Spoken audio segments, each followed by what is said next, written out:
Hey now, we are getting over, and I am the Silver King, Adam Silverstein, here to lead you through these hard times. With your 2024 NXT Battleground Instant Analysis. That's right, Getting Over is back once again, and we are here just minutes after NXT Battleground went off the air to break down every single thing that happened on this premium live event. We're going to discuss the entire 6-match card, not just the results, but what those results mean going forward. We're going to discuss our pre and post-show grades. And of course, I forgot to mention, we're going to grade every single match as well. All of that coming up on this NXT Battleground Instant Analysis. Now, before we get into that, some reminders off the top. First, that the Getting Over Wrestling podcast is all about Defy. So head over to Apple Podcasts and Spotify, leave a 5-star rating on Apple. Take a little extra time, leave a 5-star written review. If you do, we will read it live right here on the show. Don't forget to follow us on Twitter at Getting Overcast for episode drops, news, analysis, highlights, all of that good stuff. It is also where you get to vote in our pre and post show polls surrounding premium live events. And you can send questions, comments, all that good stuff for the show on Twitter at Getting Overcast. Please also remember, I happen to love the number 5. and I hope you do as well, because for $5 a month or $50 for the entire year, you can become an official Getting Overhead. Just visit buymeacoffee.com/gettingover. Sign up. You will get bonus audio, the fastest 5 minutes in professional wrestling, instant reactions to Raw, NXT Dynamite, and SmackDown every week, along with exclusive news posts on Fridays, though technically this week it did come out on Saturday. Nevertheless, buymeacoffee.com/gettingover. Real quick, before we get fully into the NXT Battleground Instant Analysis, for anyone who might be listening to the show for the first time, I just wanted to give a heads up that we will be back next week. We'll have your WWE Clash at the Castle Ultimate Preview on Tuesday. We'll have an NXT AEW show on Thursday, and then a WWE Clash at the Castle Instant Analysis just like this on Saturday. So with all that said, let's move into the NXT Battleground Instant Analysis. We're going to go through all the matches. Before we do that, you know the Silver King needs to start with the UFC Apex. Now, it certainly looked larger and more full than the WWE Performance Center, but we knew that going in. It was ticketed for around 600 people, but it was far quieter than the PC, and certainly way quieter than 6,000, 5,000, even 4,000 people would have been in an arena. Not only was it quieter from a numbers standpoint than, let's say, the Savannah Arena that NXT was going to run, but the people that were in these seats were not passionate NXT fans. They weren't there showing out for a developmental brand. The cheapest tickets were $150. Some went for huge money.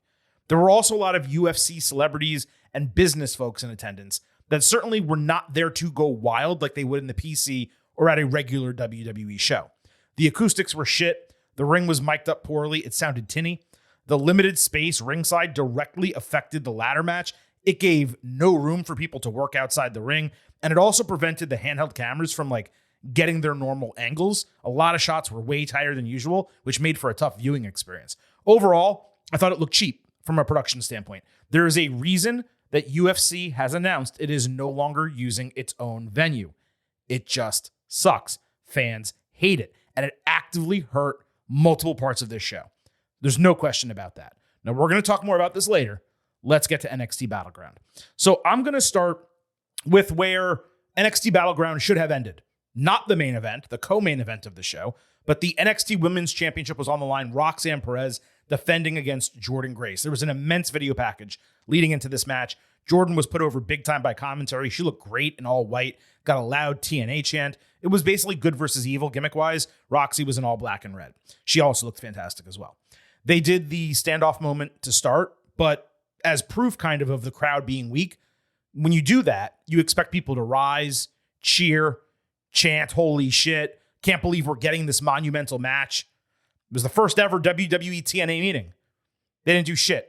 They eventually, after it started, chanted, "This is awesome," but they didn't do that moment at the start that you want to promote the match. And again, it's proof of how terrible the crowd was. Roxy smacked Jordan hard across the face and paid for it. Perez literally put a thumb in her eye early And somehow Grace's right ear got busted open. I think her earring may have gotten caught in Roxy's fishnets at one point, and that probably explained it. The other thing that was frustrating about the thumb in the eye, I thought they were going to come back to it, but they never actually did. Roxy worked the arm for a while and avoided a Vader bomb. Jordan then took her off the second rope with a twisting power bomb. Perez escaped some big moves and ate a great spine buster. She came back with a basement leg scissors spike and a triangle. Then Grace hit a muscle buster in a return of that move to WWE after it was banned when Samoa Joe used it. Roxy took it safely on her butt. That's probably why they allowed it to happen. Roxy tried Pop Rocks off the apron, but failed, only to hit a tope suicida, tornado DDT outside, and then a double jump springboard moonsault inside. They each countered finishers, with Grace hitting a gory bomb on the back of Pop Rocks. Took a minute for them to set up, but it did look good.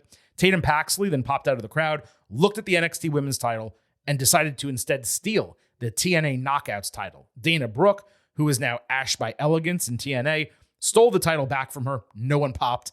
So Jordan knocked them both out with the strap.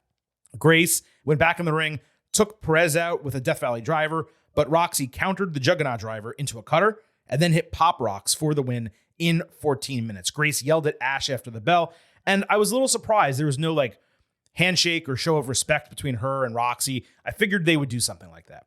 Now, look, I know everyone wanted Jordan to win the NXT title for the chaos of it all, the headlines, the hype, all that.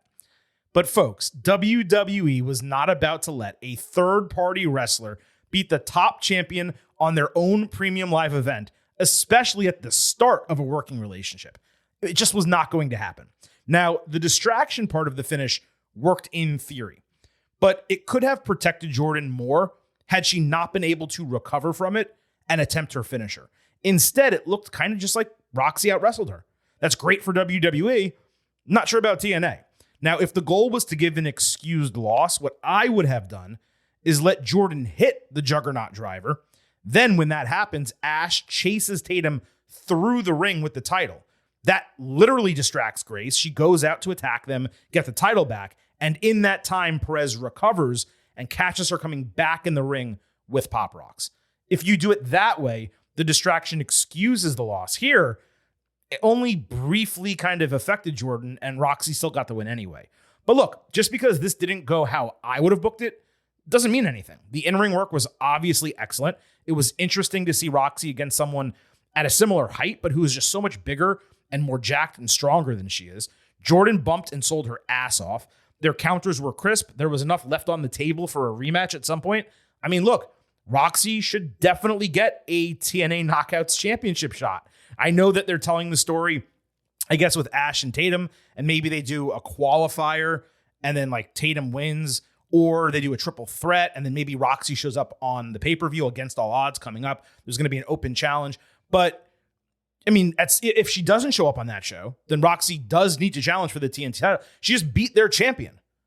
So that has to happen as far as I'm concerned.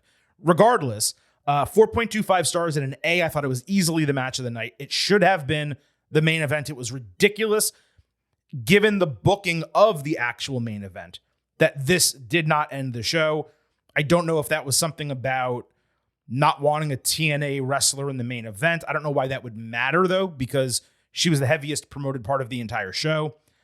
I don't understand why this didn't main event. It was a great opportunity on a show that was 50% women's matches that had more women wrestle than men to feature the women in the main event in a deserved spot because it was the most anticipated match, and they still didn't do it. So I thought that was odd, but it was an excellent bout. Like I said, it's an A, best match of the night. Just thought it really could have been even better. By the way, Gail Kim, head of the TNA Knockouts division, was in attendance along with other TNA brass, as you would expect. Normally, that would not be notable given Grace was on the show, but Kim has long held animus with WWE over the way she was booked during the latter part of her career there. She said she would never go back. Now, if that door is open, then maybe there is something to this relationship after all. Oh, also, smart move, I guess, in theory, to use Ash, just given the fact that she's recognizable. It's not like she's single-handedly going to get more people to watch TNA. I mean, there was zero pop for her when she showed up, but it could possibly spurn fans to wonder, hey, are there other WWE superstars, former WWE superstars on that roster? Let me take a look. Oh, interesting. Matt Hardy's challenging for the title at Against All Odds. Maybe I'll watch that show. That maybe was part of it. I actually thought that WWE was going to promote Against All Odds. It didn't, directly, with an ad of some type during the episode. or during the premium live event. So that was a surprise too. But look, again, all in all, super successful. It was great to get this match. I just thought it could have been better than it was. Let's move to the actual main event of the show, the NXT Championship. Trick Williams defending against Ethan Page. Oro Mensah attacked Page after NXT on Tuesday. Then he attacked him again upon his arrival at the hotel Saturday. There was a fantastic video package for this match. Page's entrance theme, I've never heard anything like it. Like in music is what I mean. Def Rebel is straight up stealing money from WWE. Williams got a tracking shot for his entrance. Page attacked and dominated at the bell. He had a double underhook draping backbreaker and a cross-armed toss off the top rope. Trick hit a couple of Booker T's leg strikes. Then he did a step-up splash off the steel steps over the barricade.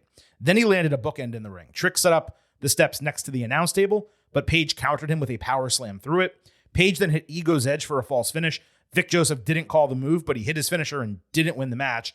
Should have been built up more. He was then beating Williams in the corner, but the referee twice pulled him off. Each time, he got in the referee's face, yelled at him like he was a baseball manager. The second time, when he turned back around, Williams caught him with the trick shot blind and retained the title in 12 minutes. And you're going to hear in 12 minutes a lot on this program because basically every match on the show was the same length. Now, the match was fine. Page was a capable, albeit a bit generic heel challenger. He showed out with, I thought, some nice moves. He bumped well for Trick when he did his offense. Williams, the more he wrestles in main events, is getting exposed for his lack of experience. He's too green to be the top champion in NXT. And they really should be taking the title off of him at Heatwave next month. It's great that he's over and has charisma and is a great guy. We loved interviewing him. But he's been boosted probably too far, too fast. He's not as far along in his development as, let's say, Braun Breaker was, obviously, at the same point in his career. And even if you look at Oba Femi on the same show, Trick is better than Oba in the ring right now. But it's less apparent because Oba just does power moves and Trick tries to do so many different things. He's just not there yet. And that's not to say he won't be, because he absolutely will be. There's no question. It's just not there yet. The finish here was immensely lackluster. Not necessarily on its own in a silo, but because of the finishes we got throughout the entire show. We'll get into that in much greater detail later on. And given there was no title change here, that's another reason it absolutely should not have been the main event over Roxy and Jordan. I went 3.25 stars and a B. I'm going to rewatch this match. I could see possibly giving it a little bit of a boost, but it never hit B+ range, and it really wasn't that good. But it certainly wasn't bad. It was just, like I said, lackluster. That's probably the best way to describe it. Let's move to the Women's North American Championship match. Sol Ruca, Fallon Henley, Jada Parker, Lash Legend, Kalani Jordan, and Michin all in a ladder match to determine the first ever Women's North American Champion. Now, this opened the show appropriately. Ruca wore jean shorts for a change. Henley spent some money on her getup with a cow-patterned fur coat and really eye-catching gear. It's one of those looks when Henley came out where you said, oh, she's definitely winning the title tonight. Like, there's no doubt in my mind. Once I saw her, I was like, oh, yeah, she's all made up, ready to go for pictures. Like, that's exactly what she's doing. Jordan had a Las Vegas theme going with her gear. It started overly choreographed until Kalani hit a super smooth tornillo outside and really showed off her athleticism. As Lash got Lonnie up for a powerbomb, she got driven into the corner with a ladder where she was trapped with Lonnie on top of the ladder. Sol dove and missed the title from the ladder. I've always wanted people to do that more frequently. And then Jada hit Lonnie on the ladder with that cake ton, is what we're calling it. There was a 4-way snake sleeper hold, and Lonnie got stretched on either side of the top of the ladder. Jada took an X Factor into the side of the ladder. Sol took that Mickey James style hair pull slam, whatever you want to call that, into it as well. A ladder was set up between commentary and the ring, so the 5 other women press slammed Lash onto it for a big crack. She lay dead ringside, never returned to the match. Nasty bump. Parker ate Soul Snatcher off the ropes, only for Ruca to immediately turn around and catch Henley with it off the ladder. And this sequence was so good that I don't think you could say which version of Soul Snatcher was better. It was awesome. Legit holy shit moment, and the crowd went wild. Lonnie then did the split-leg moonsault on Michin, who was on top of a ladder, and then she just ran up the ladder and grabbed the title and won in 12 minutes. Obvious congratulations to Lonnie on becoming the first champion of this title. In utter shock to me, given she is an immense White Meat Babyface, and so many others in this match could have done more as the first champion. I mean, we handicapped this on the Ultimate Preview, and I did a process of elimination. I explained why she would be a surprising choice. She was the first person I eliminated, saying there was no way that she should win this title. Beyond that, though, the finish was so abrupt and sudden that it even shocked the crowd the way it transpired. There were a lot of spots, and this was obviously choreographed to hell. But given everyone except Michin and maybe Henley were like neophytes, that was to be expected because of the youth and inexperience. You're going to have a match like this, you're going to have a 12-minute ladder match if you're going to do it at all with rookies. It's going to be choreographed because you need everyone to be safe and get it right. But despite all of that, this still kind of fell below expectations for me. Don't get it twisted. I didn't think it would match the men's match, the original one that Adam Cole won. That had veteran wrestlers. It had Ricochet in it. I think it was his first match in WWE. But I still expected more. The double soul snatcher spot was easily the best part of the match. And all in all, it was entertaining. But it just left me wanting more. Now, you can say it was creative to have Lani just run up and grab the title because so few people do that in ladder matches. But the reason why so few people do it is because there was zero drama to it. And therefore, you didn't get the crescendo of someone clawing their way up to the strap or fighting with someone on top of the ladder, knocking them off, and then grabbing the strap. That's the entire point of a ladder match. So that it's a weapon. It's supposed to hurt you and knock you down, and you're supposed to be torn up from the standpoint of both your energy and your physical ability to climb up that ladder. It's supposed to be difficult to win a ladder match. And instead, she hit a split-legged moonsault, rolled over, and ran up the ladder and got the title. She didn't even sell her stomach on the landing, which could have maybe explained a slower climb. Or getting halfway up and grabbing her stomach. Oh, that really hurt. And Vic Joseph sells. Oh, when she landed on that ladder, that must have hurt. Is she going to make it? Someone comes to try to knock her off. She kicks them off, does maybe a moonsault off the ladder, climbs back up and gets the title. So I'm going to go 3.5 stars B because of the spots, the entertainment, the crowd reaction. But it was unfortunately not an appointment match like I hoped it would be, like the men's match was, that inaugural match. Now, I told you there was a lot more experience there and a lot more talent there, just in terms of it being developed due to those wrestlers, many of them being veterans at that time. And you weren't going to get that here. So you can't compare apples to apples, but that was a legitimate 5-star match. And this just was nowhere near the same ballpark. I do also believe the lack of space ringside hurt the flow of this match in particular. Now, as for Lani with the strap, I would be absolutely shocked if it's a long range, just given the number of quality heels in NXT. I mean, just in this match, any of them could take it off of her in a short time. Lani also got to celebrate with Sexy Red later in the locker room. She promised she would party with her after. And this was hysterical to me because you could not have juxtaposed two more completely different characters in Sexy Red and Goody Two Shoes Lani, former gymnast, who's happy to be there and just won her first title. It was night and day, and having them together, for me, was odd. I don't know if NXT saw it as odd and did it that way on purpose, but that's the way it came across to me. Let's move to the men's North American Championship. Oba, Femi, Wesley, and Joe Coffey in a triple threat. Oba had an excellent promo on the Countdown show. He said, Wes is only considered the greatest North American champion because he came before him.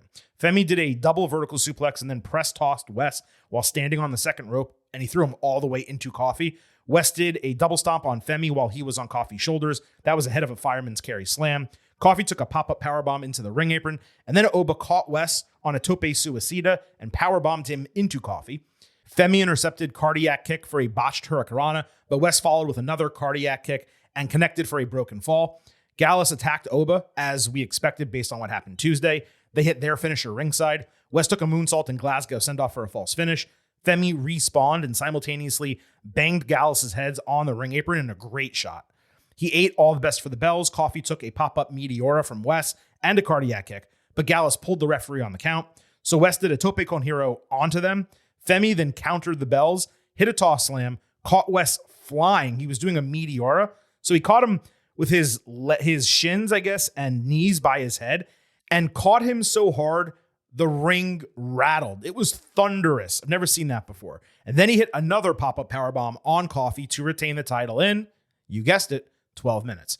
This was a prime opportunity, I thought, to use Gallus to take out Oba and have Wes win the title. Instead, their interference was actually used to give Femi basically a 4-on-1 win, which is obviously great for Oba, made him look immensely dominant. And look, he was the most important person in this match, given his long-term prospects. And he was made to look like an absolute monster. But now, just beat people 4-on-1 basically. I'm not sure there's even someone believable to beat him at this juncture in NXT. This may be where he holds the title until a month before he moves into the main event scene, or all the way until the day he gets drafted to the main roster. I mean, he's nowhere near ready for that. But who's going to beat him? I don't know. I don't have an answer for that. So the match was slightly clunky in parts, and it's surprising to me that they focused on rotating 2-man matchups rather than doing more 3-way work, just given the size differential between all 3 men. This also suffered coming after NXT Underground, which we'll talk about next, because the crowd, which again, wasn't that boisterous on its own, it was kind of wiped from constantly cheering during that, but the in-ring work and selling was the best of the first 4 matches on the card. Wes bumped his ass off, and Oba came out looking like a devastating giant. I'm at 4 stars and an A- for this. Let's move to Shayna Baszler and Lola Vice in NXT Underground. There were a bunch of UFC folks at the show, as I said, including current and retired fighters. The most notable was Hall of Famer Forrest Griffin. He was shown a couple times.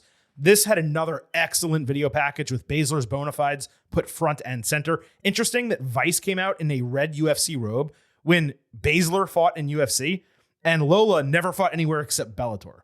Baszler's gear was awesome because it was patterned so that it looked like she had blood splatters from her knees downward, as like she was stomping people and making them all bloody. Now, I understand this is a reference to a video game or a comic or something like that.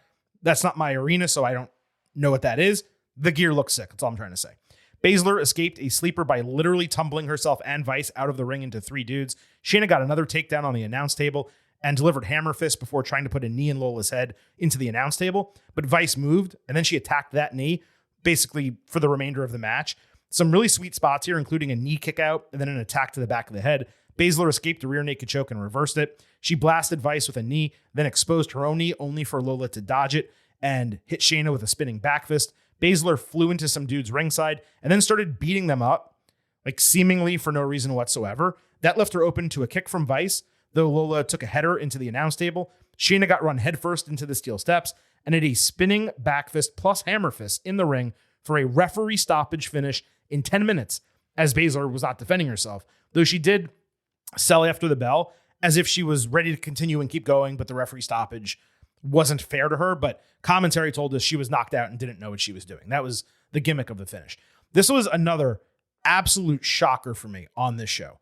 Putting Lola over Shayna, who is a more legit and, by the way, historic MMA figure, is a total surprise decision to me.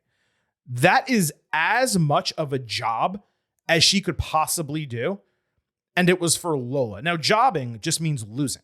But it also, if you're doing the job for someone, you're putting them over in a significant manner. At least that's my definition of it in this use case. We don't use the word job on the show that frequently.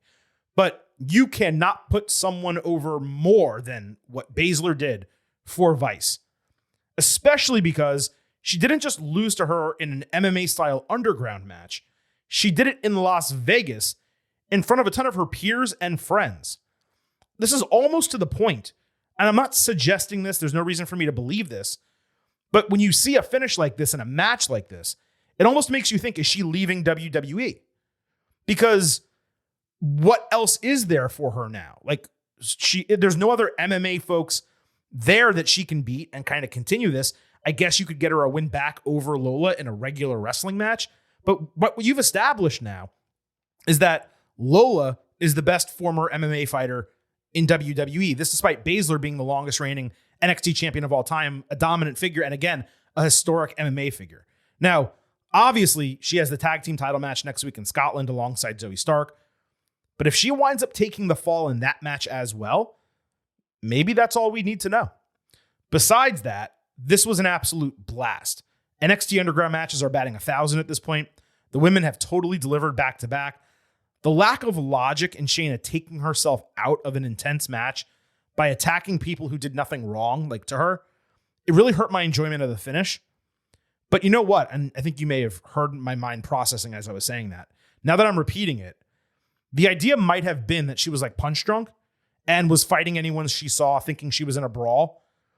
That in advance of further head blows, and then the finish being because of those head blows, does make some sense now that I'm kind of putting it all together. Regardless, this was a blast. I went 3.75 stars B+. That might actually be a little low because this was really entertaining. I was trying to compare it to Natty and Lola. I think the difference between the two matches is that had the NXT crowd, the WWE Performance Center crowd, and they were going ape shit for that. And you really felt the intensity. Here, you just didn't feel it the same way, but I was super entertained by it. And I thought it was, probably the second best match of the night, at least for my taste. Oh, also, Lola torqued with Sexy Red later in the show, and they tried to get Sarah Schreiber to do it. She eventually, relented and wiggled back and forth a little bit. It was just kind of funny that, they were doing it. It's kind of Lola's gimmick. And then they took the straight-laced announcer and tried to bring her into it. Interviewer, I should say. Let's move to the NXT Tag Team Championship match. This, of course, is the last one on the card. Axiom and Nathan Frazier defending their titles against the Good Brothers. Commentary noted this was the OC's first PLE match since Blood Money in the Sand 2022. Obviously, they were out of the company for a while, so that makes sense. Frazier hit his flip over inverted DDT and a standing shooting star press, but Carl Anderson came back with a TKO, a tandem neckbreaker, and a Liger bomb for a broken fall. Axiom then took Anderson's perfect spinebuster, but escaped Magic Killer. Axiom instead took a fireman's carry Claymore or something like that. Frazier broke the fall through the air. Frazier then got chokeslammed on the ring apron, and Axiom ate an avalanche TKO for a false finish. Frazier took out Luke Gallows with a tope suicida. Axiom nailed Anderson with a top rope Spanish fly, and Frazier hit a Phoenix Splash with the faces retaining in 12 minutes.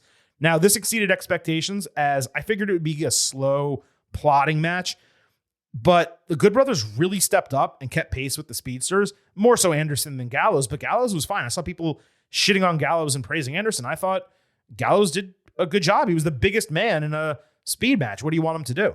Now, because of that, I thought there was a real nice mix of high spots and heavy moves. It was probably the best Anderson has wrestled in years, at least, that I've seen him wrestle. Now, grading this was kind of tough because I don't differentiate it that much from the Women's North American Championship ladder match in that it had a lot of highs, it had a few lows, but also this was super clean, and the champions really did go over nicely. So, yeah, I'm going to go a little higher. I'm going to say 3.75 stars B+. I think this was exactly what it needed to be if you were having Axiom and Frazier win. Again, a surprise. I did think the OC had a chance of winning, even though they're now getting involved in a main event story, obviously, on SmackDown with AJ Styles and Cody Rhodes. But yeah, they did pretty damn well here. Yeah, 3.75 stars and a B+ for this. Now, just for anyone who might be a first-time listener, I almost always rewatch the shows, may adjust individual match grades. And this time that would be, of course, on our Thursday NXT and AEW episode. So that wraps up the card. Let's go ahead and discuss the grades for the overall show. Our pre-show expectation grade, just a reminder, we discussed this on the NXT Battleground Ultimate Preview earlier this week.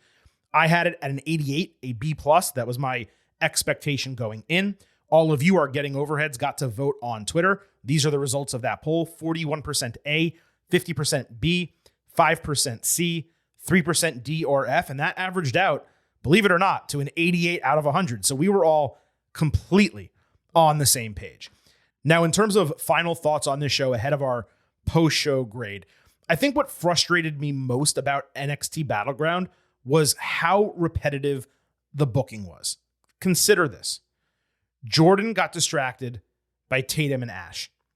Paige got distracted by the referee. Shayna was distracted by random people ringside. Gallus interfered and distracted everyone.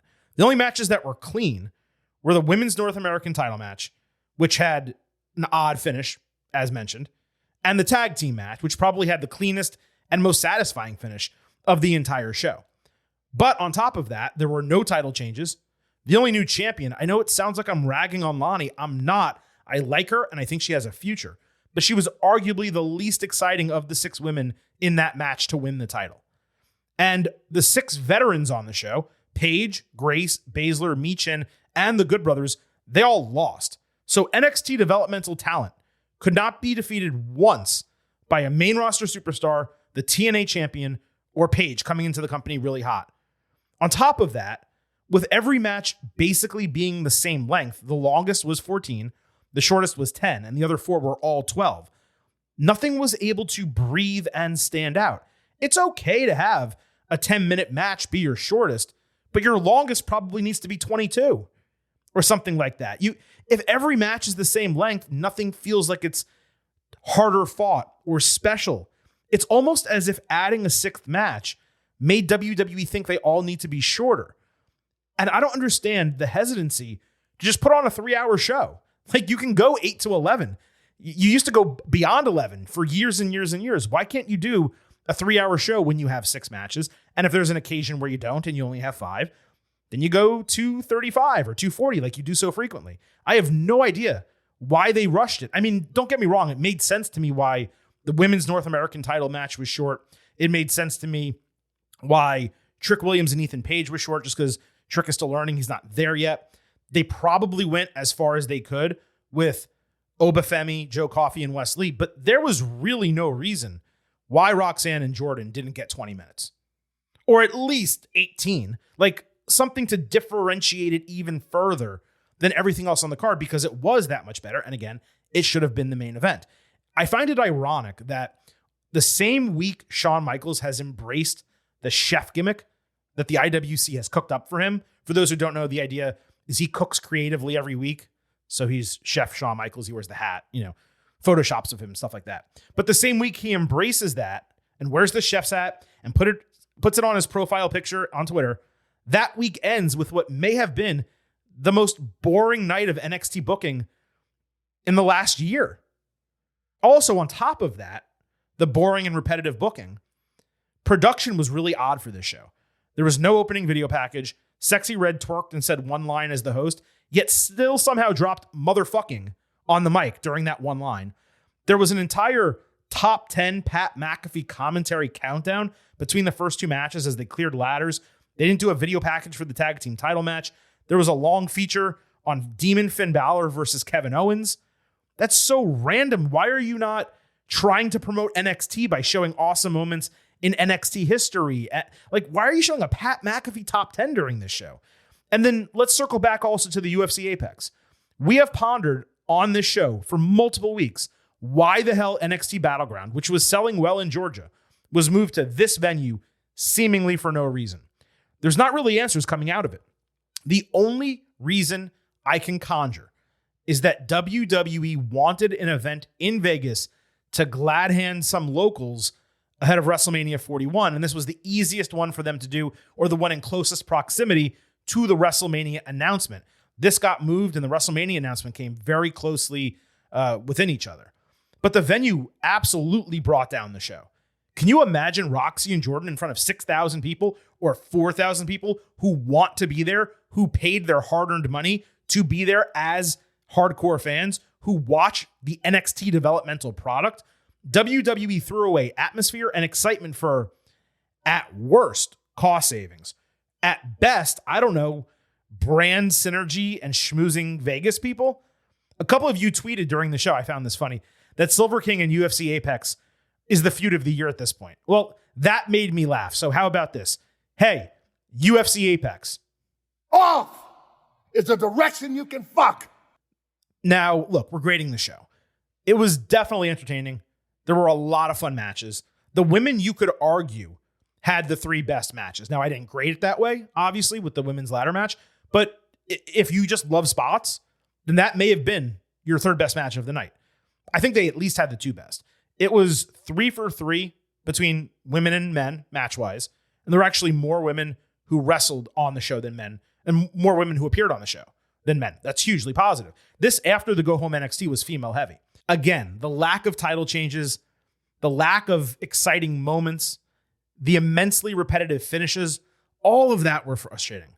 This almost felt like one of NXT's TV specials, where they try to get out of all the matches because they want to save the big moments for the next PLE, except this was the PLE instead of the TV special.